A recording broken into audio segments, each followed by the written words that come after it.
Ở tập trước, Trâm Anh đã bị loại và phải ra về. Thanh Ngân là thí sinh bị lựa chọn trở thành thành viên mới bị lọt vào top nguy hiểm.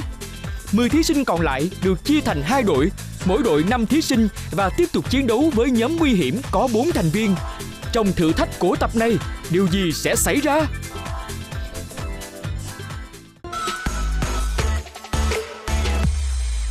Xin chào 14 thí sinh còn lại của chương trình Nữ Hoàng Quyến Rũ. Chúng ta đang đứng ở một cái nơi rất là đặc biệt. Như các bạn thấy đằng sau lưng các bạn là một bãi biển và có rất là nhiều đá. Và đây là một thử thách cũng khá là cam go. Nó tên là thử thách sinh tồn trong vòng 1 tiếng với những dụng cụ mà chúng tôi đưa ra. Đó chính là bộ dụng cụ đánh lửa. Wow.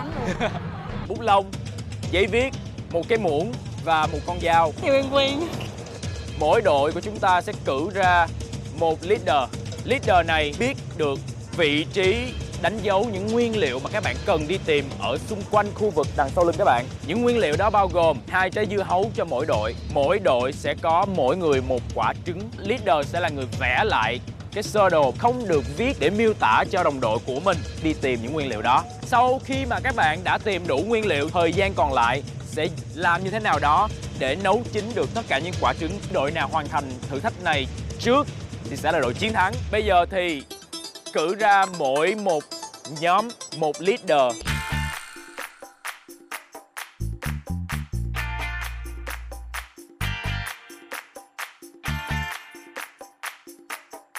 Cho tôi xin hỏi là tại sao các bạn chọn những thành viên này là leader của team mình? Em thì em thấy là bạn Thủy khá là tự tin với cái việc vẽ, cho nên là em tin tưởng bạn. Em nghĩ cái vấn đề vẽ đẹp không quan trọng này, mà vấn đề vẽ làm sao thông minh và dễ hiểu nhất, hợp nhau nhất. Tại vì cả nhà đều không tự tin về cái khả năng vẽ, nên em sẽ đứng ra vẽ, tại vì em nghĩ là em vẽ và mọi người sẽ dễ nhận ra. Như vậy thì bây giờ các team leader, let's go!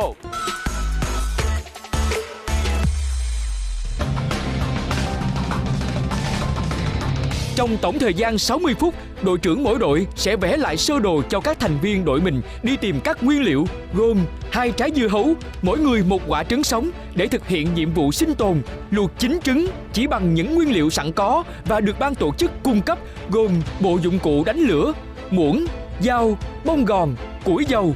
Ai sẽ thông minh và đủ bản lĩnh để vượt qua thử thách này? Thiếu Lan nghĩ là mọi người sẽ đoán được, mà mong là như vậy, tại vì may mắn là cái chỗ của Thiếu Lan nó cũng dễ Lan cảm thấy là dễ trị đường. Mong mọi người sẽ đếm được cái số cây dừa và đi thẳng ra cái chỗ mà lấy đồ. Cái thử thách của đội Quỳnh Thi là cực kỳ khó và xa, rất là tốn thời gian và phải vượt qua rất là nhiều đá chướng ngại vật mới đến được cái đích cuối cùng. Thì hy vọng team mình đủ bản lĩnh và cái sự nhanh nhẹn thông minh để mà chiến thắng.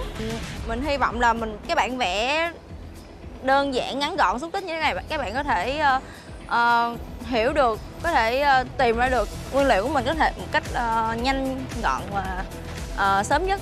Top nguy hiểm hiện tại, Mỹ Linh, Ngọc Dung, Thanh Ngân, Hồng Thủy nếu về nhất trong thử thách này thì 4 thí sinh sẽ được quay trở về mốc an toàn. Nhóm nguy hiểm cũ sẽ được xóa bỏ và một nhóm nguy hiểm mới sẽ được lập ra gồm các thí sinh yếu nhất từ mỗi đội. Nếu top nguy hiểm không về nhất, một thí sinh trong 4 bạn, Mỹ Linh, Thanh Ngân, Hồng Thủy, Ngọc Dung sẽ phải ra về. Họ sẽ chiến đấu như thế nào đây? 3, 2, 1, bắt đầu!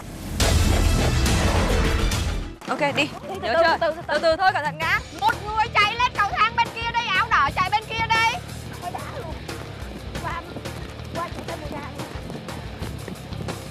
Từ từ thôi. Từ từ thôi. Rồi. Ê, được không vậy? Được không vậy? Ok. Lên luôn.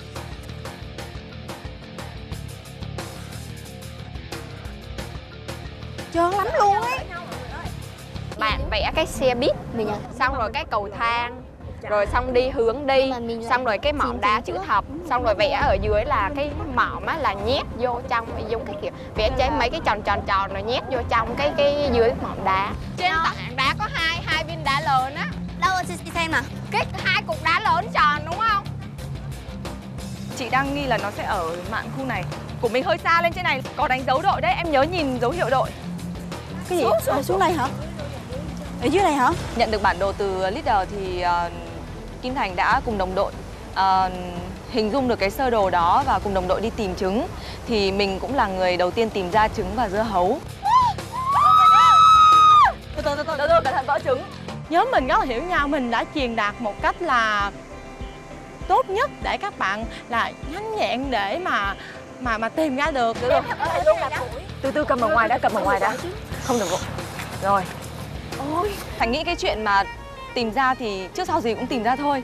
Nhưng mà có thể là thời gian sớm hơn thì sẽ giúp cho đội mình dễ thực hiện thử thách sớm hơn, thì dễ giành chiến thắng hơn. Đi về lối này đi. Đi trên này, đi trên này.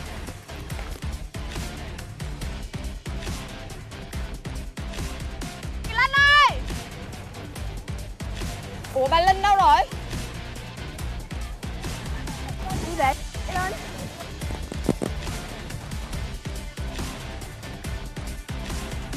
Nó chỉ nằm ở khúc trong đây thôi nè, cố gắng tìm nha. Đây. Hai quả dưa hấu, hai người. Lấy giúp em quả dừa với. Đây chị, đưa chị cầm. Okay. Rồi em cầm quả dưa hấu còn lại, nhanh.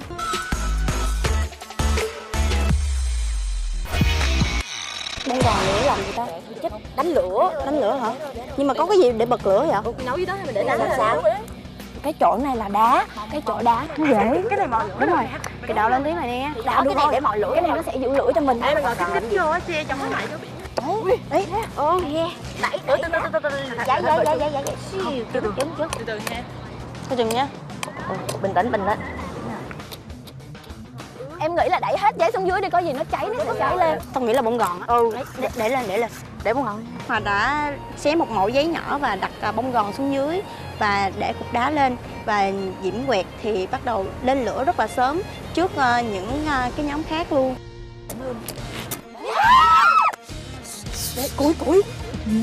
Củi này trước. Mình là người đầu tiên để làm bén lửa cái lửa đó là nguyên liệu chính để làm được trứng. Mình nghĩ cái đó là cái sự rất là quan trọng. Để nấu trứng. Từ từ nhưng mà phải cạo thật mỏng. Từ nào mọi người. Mình lập tức chẻ đôi trái dưa hấu ra và đã móc ra để mà lấy cái nước, tận dụng từ cái nước dưa hấu đó để mình luộc trứng. Từ không, đừng để. Từ nước sôi đã. Bỏ nhiều quá Từ không đừng hết. để. Chị đúng rồi. Từ Em đừng cho nhiều củi quá. Đừng bỏ vô cô nha. Rồi. Như thế là được rồi, đem về đi. Đừng lấy củi ướt. Đưa đây chị ấy cho nào. Đưa bà thật đi. lựa cái nào khô nhất để đó nha. Ê, cái nền em phải lấy cái này nó khô hơn cái đất này thì bao giờ sao mà mình nhóm cái nào nó khô đi. Quẹt lên đá thử thôi. Nó cục đá đây. Quẹt lên đá thử thôi. Đó. Hai cái muỗng với lại cái dĩa gì đâu. Ở đó không có hả? Chỉ có mỗi chỗ đó thôi à? Ở cái dừa đúng không? Phân công một người tìm đi. Ở xung quanh đó thôi. Ráng lên.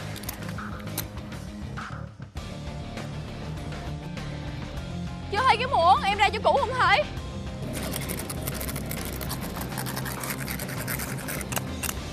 Cái nguyên liệu dừa này là của người ta. Không. Mình tự á. Ở đó lúc em nhìn nó không thấy dao với thìa đâu hết. Dùng cái vỏ sò cắt nè. Cắt hai cái đó ra để làm gì chị? Lấy nước. Lấy đi, người ta cho cái dưa hấu là phải gọt đây cái đã. Không. Các thí sinh đội màu vàng chưa tạo ra lửa và cũng chưa biết phải làm gì với trái dưa. Trong khi các đội còn lại đã lấy củi dầu, dao của ban tổ chức để sẵn, thì đội màu vàng vẫn lang thang và mất thời gian đi tìm củi ướt ven bờ biển. Không biết là bao giờ mới có thể thoát ra khỏi được cái gì đội nguy hiểm này. Bởi vì là cứ thêm một người yếu vào thì đội sẽ càng yếu hơn. Để em làm thử cho. Như vậy đúng không? Trời ơi, như kiểu là chưa bao giờ quẹt lửa hả? Quẹt lửa. Đưa đây. Là giống như quẹt diêm á hả? Ủa mình để vậy được đúng không? Hay là bắt buộc cái này? Thôi để làm luôn đi. Cháy rồi hả? Lên lửa. Trời ơi, sao nó không lên luôn ấy? Nó không lên đấy đâu. Cái này chắc hỏng rồi quá. Chắc phải đánh mạnh nhá. Ui sao bên kia giỏi quá vậy? Mọi người lên lửa khá là lâu rồi nhưng mà mình vẫn chưa lên. Lúc đó cảm thấy là vô vọng. Hết kiên trì mày nha. Này không lên nữa rồi. Cà ngang vậy nè. Phải ngang không? Cà ngang, cà ngang. Mạnh lên. Thôi quá. Tùng, bạn làm đúng rồi đó. Mạnh lên. Đó, mạnh lên. Cố lên. Đều tay luôn. Đó. Cháy lên đi. Ôi.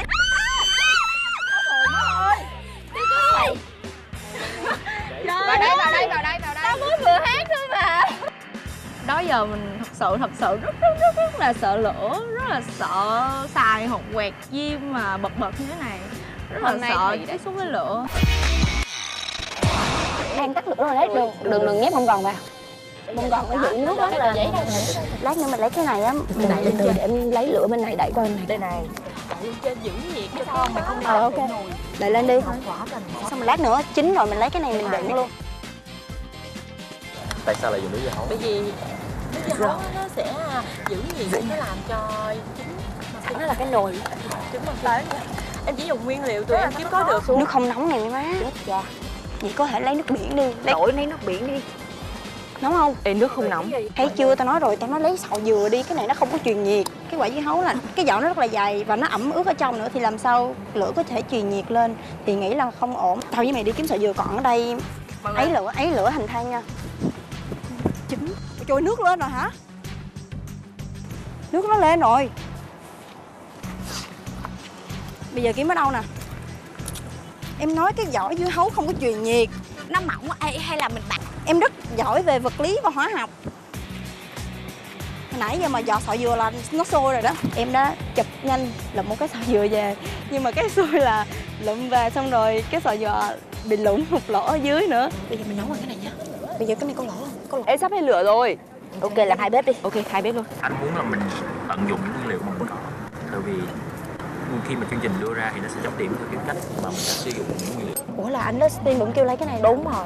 Bây giờ cái này nóng rồi, mình nhét cái này hết luôn đi. Một hồi đi ngủ múc lên. Múc lên, đi. Thể lệ đưa ra là trứng luộc, nhưng mà tụi mình đã là gần hết thời gian rồi, bí quá mới chuyển qua cái cách là nướng, nhưng mà cũng không đủ nguyên liệu mà nướng. Cái hơi nóng này nó sẽ làm cho chín hơn là hết thời gian và nó không chín được luôn á. Từ từ, nhưng mà phải có lửa chút đã. Bỏ xung quanh, đừng bỏ cái này, bỏ xung quanh nữa. Thành cũng đã cố gắng hết sức mình để nhóm lửa cùng các bạn để giữ lửa, cũng như là để nghĩ cách làm sao mà tìm đủ mọi cách làm sao để cho trứng nhanh chín nhất. 1, 2, từ để xung quanh nha. Bây giờ phải cho có lửa. Cứ có cách nào mình làm hết đi đã. Còn nước còn tát. Mỏi tay nói nha, đổi người. Bạn ơi, một cái nồi đánh lửa nó có 2 phần đúng không? Dạ. Mình dùng đầu này đầu kia đi. Dứt khoát thôi, dứt khoát lên. Đây chị làm. Chị làm thử. Mình có dao mà bạn. Gỡ cái này ra luôn đi, gỡ cái. Bị giấu rồi sao không thấy nữa. Sao nó kiếm không thấy dao. Không thấy thì đi mượn.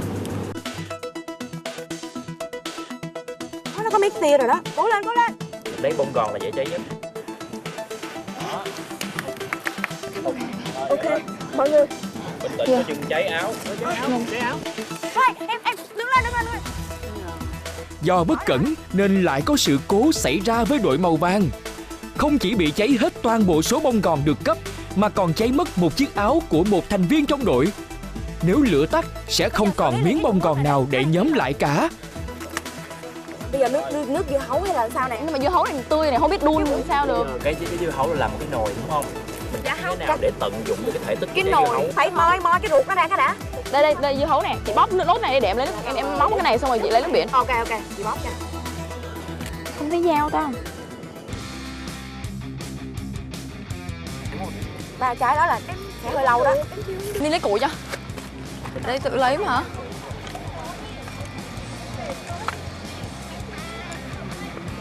Kỳ quá vậy. Ủa này tự lấy nè. Trời đâu có kiếm đâu, này tự lấy mà hả? Má ơi. Đây nè em một đống để sẵn nó muốn lấy. Hả? Đi ra mọi người bị hết cả khiếu ở của ấy thôi. Chị dỡ cái này lên. Chết rồi. Thật, đưa chị cái dưa hấu để quét lửa nè. Ước gì có bông gòn là lên. Cho chị xin một miếng bông gòn được không? Hay, được không bé? Đây lấy đi. 5 cam chị. Trời ơi, lấy có nguyên một cục mà đi xài hết mới sợ chứ. Em bổ nó chứ nè. Từ từ mọi người, từ từ. Củi dầu, là cái này đúng không? Cái này. Mụn bông gòn giúp em với, mụn bông gòn giúp em với. Team nào cũng muốn giữ bông gòn hết trơn á, không có team nào muốn bỏ bông gòn á, khó mọn lắm. Vậy sao team mình không có bông gòn? Mình không chịu tìm hả chị? Vậy sao team mình không có bông gòn? Mình không chịu tìm hả chị? Bông gòn đã cháy hết rồi, bây giờ biết hỏi vì sao đây? Không, mình để lấy sau. Bàn này nước đủ rồi. Đổ nước vào luôn. Không, được rồi, ít nước nó mới mau sôi. Luộc chín trứng chứ đâu có nói là luộc đầy ấy đâu. Em nói là đừng bỏ nước vô nữa. Đừng bỏ nước vô nữa, được rồi. Được rồi. Giờ lăn qua lăn lại thôi, nếu mà bỏ nữa là nước nó không Đây, sôi á. Làm sao để cho mấy cái viên đá này nó nóng nè. Bỏ thẳng vào đấy xong là gắp ra. Đừng, chị phải để cho cái này ở giữa cho không khí vô thì nó mới cháy được. Đừng có cố nhét vô. Kiếm đá thêm nữa đi, kiếm đá thêm. Đá nữa. gì? Đá Mấy cái đá nhỏ nhỏ. Được rồi, bằng đá được rồi. To quá mà sao mà nhét vô cháy. đập ra. Quả dưa sắp đang không chịu nổi đấy. Nó sắp khét hả? Nó mỏng cái vỏ đi rồi. Nhặt thêm mấy cái viên đá nhỏ như vậy nè. Đây. Bên kia đã bén lửa chưa? Rồi. Thôi nhẹ nhá, không có tắt đấy. Ê, mình có cần đi lấy nước không? Chứ lộn nếu mà không có nước. Thôi mình phải tận dụng cách của mình mất không bị trừ điểm. Kìa, dưa hấu bên kia bóp ra. Làm gì vậy? Bóp nước tí đổ trứng hè. Lấy luôn nước biển. Thôi mất câu bị trừ điểm sao? Mình phải tận dụng cái gì của mình mà.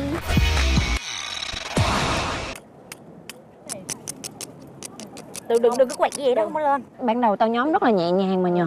Không hiểu vì lý do gì. Lần đầu tiên mình làm lửa rất là nhanh. Lần thứ hai có thể là do gió biển hoặc là do nước xung quanh á, nó sẽ không có làm bén lửa nhanh được. Mình đốt lửa ở cái khu vực cát nó quá ẩm, không giữ được lửa, dùng mọi người đã dùng mọi cách.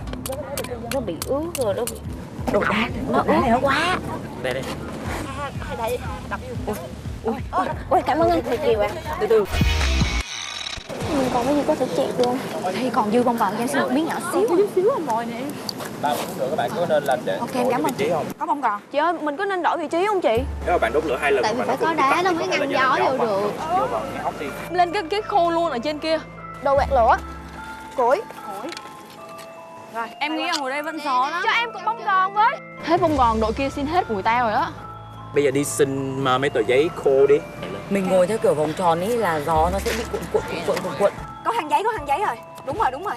Hay quá Lan ơi. Chị khăn giấy khó cháy hơn giấy á chị. Bây giờ mình không còn cái gì nữa hết á. Nhưng mà mình để trong giấy một chút. Từ từ hết sức bình tĩnh nha. Lại đi không thôi Từ từ. Giữ cái này lại nha. Dạ, cảm ơn anh. Cảm ơn anh. Ê, tranh thủ lửa đang lớn. Bỏ cái này nè, không cái này nè, tại vì cái này. Rồi đi, mình hơ đi ha. Hơ đi. Tôi dùng nước. Tranh thủ nha. Hồi nãy thì hình như nhóm của mình là cũng có chia sẻ lửa bông gòn này nọ. Mặc dù mình là nhóm nguy hiểm, em nghĩ sao khi mà các bạn đến xin vậy? Em phản ứng như thế nào? Nói chung là em nghĩ là nên san sẻ. Nên san sẻ đúng không? Nói chung là cuộc thi thì có tính cạnh tranh nhưng mà hiện tại thì người ta cần. Em nghĩ là nó cũng phải có một chút gì đó, thi thì thi nhưng mà mình cũng phải có chút gì đó. Tại vì dù gì đây nó cũng là giống như là một cuộc vui thôi. Nó vừa thi, nó cũng là một cuộc vui, nó là chia sẻ cho nhau nữa. Mọi người ơi, trứng đang nứt này. Trứng đang nứt nè. Bây giờ nướng luôn đi, đừng có dùng cách kia nữa. Sắp hết thời gian rồi. Chín một trứng đỡ hơn là không chín trứng nào. Cho dù có bị không luộc trứng được mà phải nướng trứng thì cái đó là sự sáng tạo của 5 thành viên. Mọi người ơi, trứng này nứt rồi mình lấy lên nha. Thôi từ. Đấy, chín rồi. Không, cứ để từ cho. Kệ đi cho nó đông đi, không sao đâu. Cho nó đông. Em thấy nó không nóng luôn, chị hiểu không? Bây giờ nướng. Nó nổ không em? Em không biết luôn. Em ụp lên cái nắp nè này. Ụp lên chị. Cái này phải ngâm thêm. Phải ăn được. Em không ăn nữa. Ê, có chín chưa? Chín rồi. Chín không? Cái đây còn thịt là được. Trời ơi, quả trứng đầu tiên. Oh, ok. Perfect. thấy quả kim rồi. Dạ con.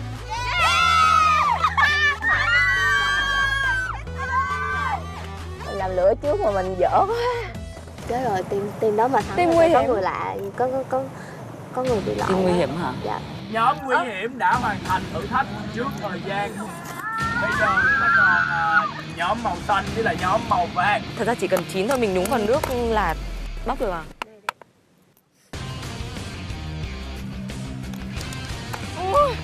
Cố lên. Cố lên. Cố lên rồi. Nướng trứng thì nó sẽ không có nước để giữ nhiệt, nó không có trứng, nó không có luộc, nó không có được đẹp và nó sẽ bị lột ra, nó sẽ bị dính vào cái vỏ, cho nên là trứng nó không được đẹp, nó rất là xấu. Sau khi top nguy hiểm về nhất thì về nhì là đội màu xanh lá cây với thành phẩm không được đẹp mắt cho lắm. Trong khi đó, những quả trứng của đội màu vàng thì chưa chín nổi một quả nào. Như vậy là bằng sự cố gắng và sự thông minh của mình, 4 cô gái top nguy hiểm đã xuất sắc chiến thắng một cách bất ngờ và ngoạn mục. Top nguy hiểm này chính thức được xóa bỏ. Ôi giờ là mình thoát rồi đúng không? Không ngờ là hôm nay các bạn thể hiện cái sự thông minh và nhanh nhẹn của mình quá xuất sắc luôn. Ở tập trước ấy, Thủy cũng chưa thể chứng minh được rằng là mình sẽ làm được cái gì hơn Trâm Anh cả. Nhưng mà bây giờ thì Thủy quá xuất sắc và cái lý do Thủy ở lại là không còn gì để... Tức là như nó rất là hợp lý ấy, không có gì để chê trách cả. Trứng nướng chứ không phải là luộc chín như ban tổ chức đã yêu cầu, nhưng mình rất là vui. Trong trường hợp này, mỗi đội sẽ phải chọn ra một cô gái yếu nhất bị lọt vào top nguy hiểm mới. Riêng đội màu vàng sẽ phải chọn ra 2 thí sinh vì là đội thua cuộc trong thử thách vừa rồi. Vậy mỗi đội sẽ có cách lựa chọn như thế nào? Em phải loại một người thì em nhất quyết là em sẽ không loại ai cả trong đội của em. Tại vì mỗi người góp một phần rất là quan trọng trong cuộc thi ngày hôm nay. Em rất là thẳng thắn, nói chung là lần này ở trong đội này thì người mà kiểu có công ít nhất là em rồi. Kiểu có loại hay như thế nào thì em cũng không có gì bất ngờ cả. Không, Thiếu chị sao mà được? không. Mình thấy là ai cũng làm tốt hết, ai cũng nỗ lực hết. Thì bây giờ mình dùng chiến thuật đi. Nghĩa là đấu loại ngay trong đêm nay hả? Đúng, cách đó là tốt nhất. Bây giờ mình loại ai trong nhóm? Đôi khi mình mạnh cái điểm này, thử thách Đúng tiếp sau là rồi. điểm yếu của mình là mình chết. Mọi người tự nói ra mọi người, chị làm được những gì? Chị Thành là người kiếm ra đúng không? Em là người bén lửa đúng không? Thì cái đó là cái trước mắt mình sẽ thấy được. Chị là người giải bản đồ cho các Ví em dụ hiểu. hai người này đi á, kiểu như là mình không để ý mình sẽ không thấy được. Kéo búa vào. Kéo búa vào. Rồi. Nào, thì 2 đứa luôn. Thì hai đứa. Đúng Không không? sao, không sao. Không, chị nghĩ là tùy em ở lại tại vì tất cả mọi thứ em đều kiếm được, bắt lửa em cũng bắt được. Ngồi cào quá trời. Thì cái người đó phải là chị tại vì chị không kiếm một cái gì hết.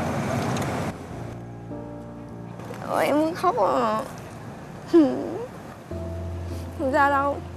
Mình là người tìm được trứng, tìm được dưa hấu, mình là người châm lửa nên là mình thử thách này thì mình không đáng để bị loại, nhưng mà đã đưa ra luật là quản tù xì nên là mình chấp nhận mình sẽ vào vòng nguy hiểm. Nhưng mà đối với mình thì mình cảm thấy không công bằng với mình. Tại vì mình tự cảm thấy được là mình là một trong những bạn làm thực sự không tốt, cảm thấy thực sự hổ thẹn và mình thấy vô dụng. Nếu như thế thì em phải càng cố gắng hơn, bởi vì người ta đã trao may mắn cho em thì em phải càng cố gắng hơn. Em hiểu chưa? Bây giờ em lại cảm thấy có lỗi một lần nữa nếu hai bạn vào team nguy hiểm, tại vì nhóm mình tới 2 người chứ không phải là 1 người. Thì bây giờ chị hỏi em lần cuối cùng là em có muốn đi tiếp hay không? Em có muốn thể hiện mình tiếp không? Có thể trước mặt nhau còn nhiều thí sinh chưa mạnh dạn bày tỏ quan điểm của mình. Vậy nếu mỗi cá nhân phải chọn một người của đội mình vào top nguy hiểm, từng thí sinh sẽ chọn loại ai để bảo vệ vị trí của mình hay sẽ tự loại chính mình? Phải chọn ra một người để vào top nguy hiểm. Em nghĩ là Mỹ Linh. Chị Mỹ Linh. Em sẽ không chọn bất kỳ ai cả. Tại vì ai cũng xứng đáng trong ngày hôm nay. Người mà ít công nhất là em. Cho nên là nếu như mà các bạn còn lại mà có loại em vào đội nguy hiểm thì em cũng không có gì bất ngờ cả. Tính em khá là công bằng, cho nên là mình làm ít hơn thì mình phải nhận, mình phải chịu thôi. Sau khi cuộc nói chuyện vừa nãy thì cảm thấy anh Thư không trân trọng cái cơ hội mình đang có lắm. Hơi thất vọng. Vì nếu chị yếu đuối như vậy thì chị tham gia chương trình làm gì? Cuộc sống mình cần có những quy tắc đặt ra để mình có thể đi lên. Nếu mà mình cứ như vậy hoài là mình chỉ đứng một chỗ thôi. Chị Anh Thư á, thì ở chị đâu đó vẫn còn một sự gì đó thiếu tự tin vào bản thân của mình. Nên là mình muốn là chị ấy sẽ vào vòng nguy hiểm một lần để chị đó biết được là cái khát khao mình vào đây để làm gì, cái mục đích mình vào đây để làm gì. Kim Anh sẽ chọn anh Thư. Thư Lan sẽ chọn chị Huyền Thạch và anh Thư. Thì người đó phải là mình, còn người còn lại thì là bạn Thạch. Tại vì giống như mình, bạn đó cũng đã nỗ lực hết sức, nhưng sự nỗ lực của bạn đó không bằng ba bạn còn lại. Việc vào vòng nguy hiểm hay thậm chí điều không may mắn nhất là ra về khỏi chương trình, Huyền cũng không hề đáng sợ. Mặc dù Huyền rất là thích chương trình và cũng rất là muốn đi trên một chặng đường dài. Tuy nhiên thì tính Huyền luôn là sống hết mình và làm hết khả năng của mình. Nên là Huyền không bao giờ cảm thấy hối tiếc cái gì cả, và chơi là để vui, thật sự rất là vui. Và hạnh phúc vì còn những giây phút lắng động như thế này. Chị Trúc Anh và Ngân Hòa ít cái sự thể hiện nhiều nhất. Mình Thi nghĩ là trong nhóm của tụi mình á, mà người không có khả năng bước tiếp đường dài đó là em Trúc Anh. Lỡ Trúc Anh đây là Quỳnh Thi để giữ lại cái sức mạnh cho nhóm của mình. Càng vào sau thì nữ hoàng quyến rũ càng cam go hơn. Chính vì thế mà cần phải có những người có vững tâm lý thì mới có thể vào sâu được. Thì Thành nghĩ là Trúc Anh chưa đủ điều đó. So về 5 bạn, 5 chị thì em nghĩ em không lanh bằng, nên em nghĩ em vào top nguy hiểm là xứng đáng. Đội màu xanh lá, thí sinh bị đồng đội bình chọn nhiều nhất là Trúc Anh. Đội màu đỏ, thí sinh bị đội lựa chọn vào top nguy hiểm là Mỹ Linh. Đội màu vàng, hai cô gái bị lọt vào top nguy hiểm theo cả đội bình chọn là Anh Thư và Huyền Thạch. Như vậy, top nguy hiểm mới đã được thành lập. 4 gương mặt yếu nhất do các thí sinh tự bình chọn. Sẽ có một thí sinh trong top nguy hiểm này bị loại trực tiếp theo sự đánh giá khách quan nhất từ ban giám khảo là MC Dustin Phúc Nguyễn, người đã đồng hành cùng tất cả các thí sinh trong nhiệm vụ này. Ai sẽ là thí sinh phải ra về trong 4 gương mặt này?